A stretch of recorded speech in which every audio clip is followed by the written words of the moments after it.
I, Mohammad Yasir Arafat, Assistant Professor at Center for Distance Education, Aligarh Muslim University, Aligarh. Welcome you all in this course of Business Environment for become first year students and first semester especially.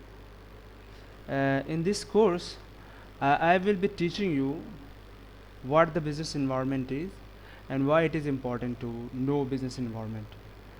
As you know that when a businessman run a business and he has to take many decisions which so that he can be successful in his business.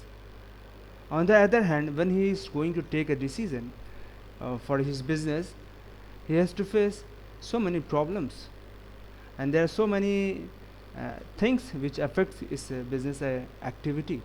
For example, when a businessman is going to draft a policy for marketing, so he need to know the political environment, the which are the what are the types of products which government doesn't allow, and which type of the legal environment is there to protect the consumers interest.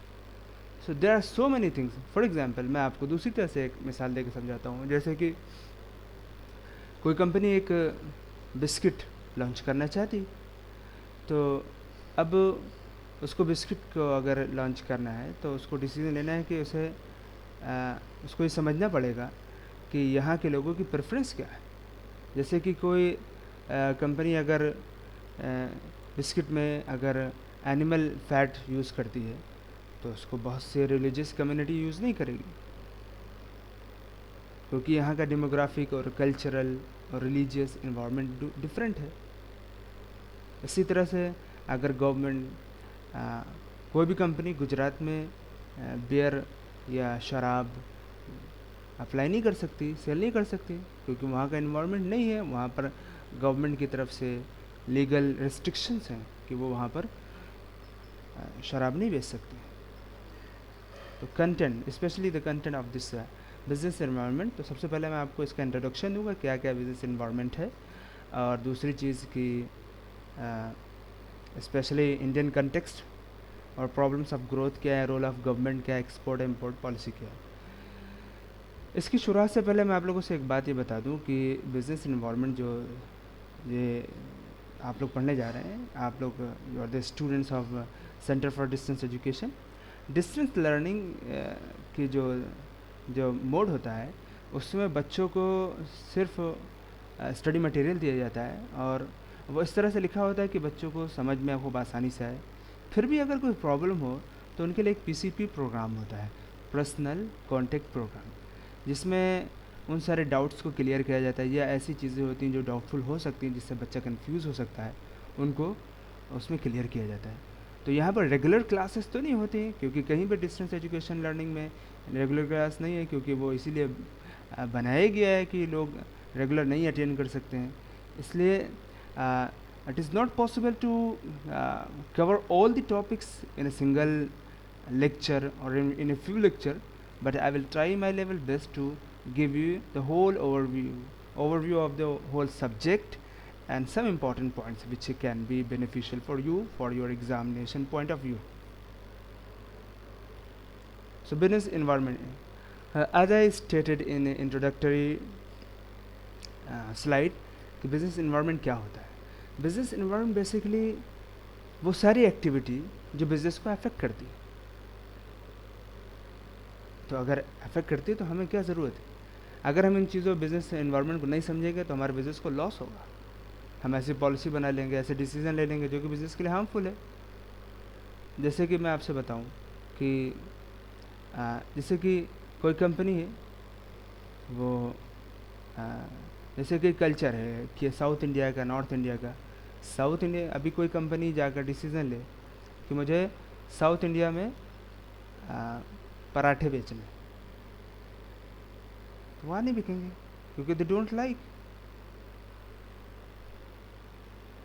और ये अगर कोई company वहाँ पर restaurant chain बनाती है वहाँ पराठे की, तो वहाँ पर नहीं बिकेगा क्योंकि वहाँ के लोग उसको पसंद नहीं करते, वहाँ कल्चर नहीं. अगर इसी तरह से कोई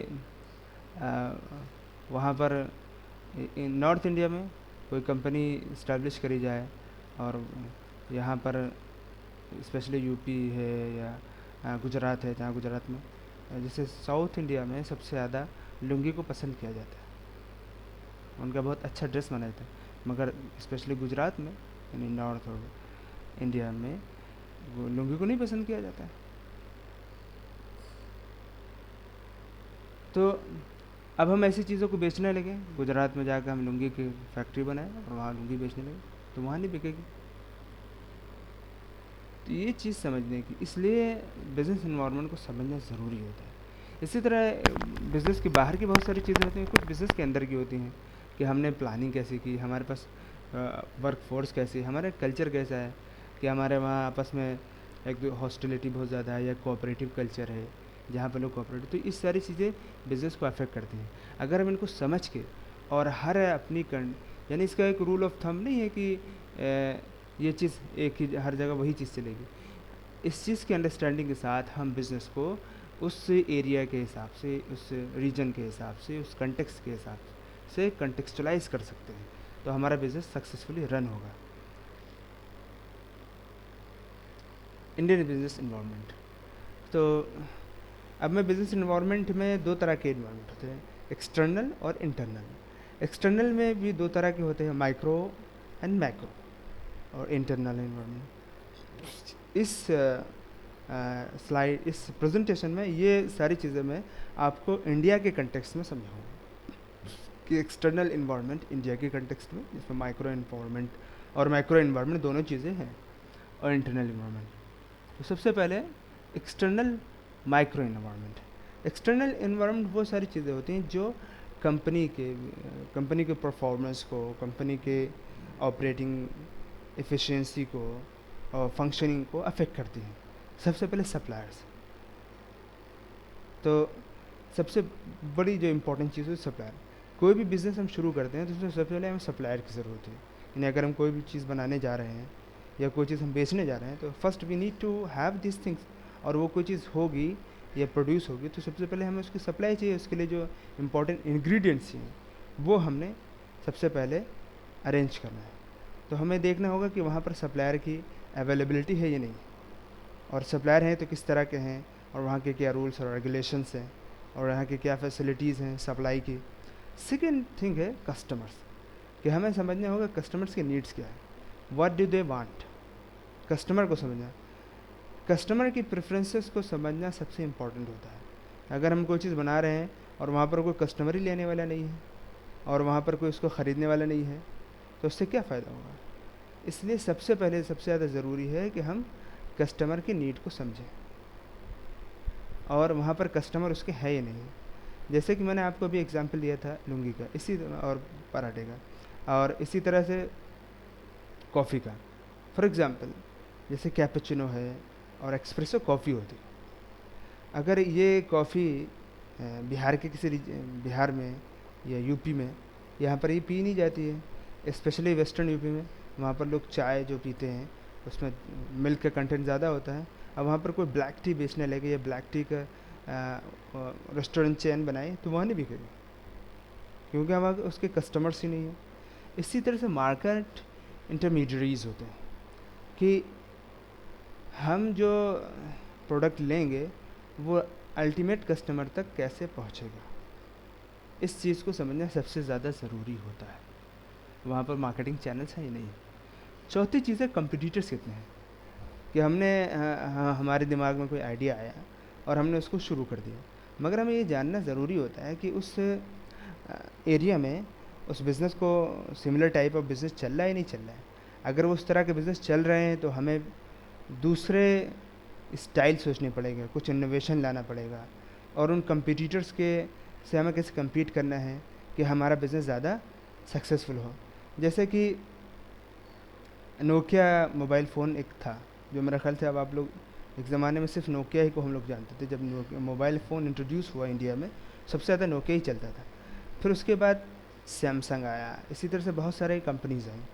मगर धीरे धीरे क्योंकि नोकिया के कंपटीटर्स बढ़ते गए, नोकिया ने कुछ इनोवेशन नहीं किया, या जो इनोवेटिव चीज़ आई उन्हें अप्लाई नहीं किया, अडॉप्ट नहीं किया, तो नोकिया पिछड़ गया और सैमसंग आ गया। फिर सैमसंग इनोवेट करता रहा, मगर उससे ज़्यादा इनोवेटिव आइडिया के साथ, इनोवेटिव स्टाइल के साथ एम आई, लेनोवो, एप्पो, बहुत सारे फ़ोन्स आए और उन सब ने सैमसंग की मार्केट शेयर को भी घटा दिया। तो हमेशा अपने कंपटीटर्स को जानना और उन कंपटीटर्स के अकॉर्डिंग ही अपनी बिज़नेस की स्ट्रेटजी बनाना, उसी के हिसाब से डिसीजन लेना, ये बहुत इंपॉर्टेंट होता है।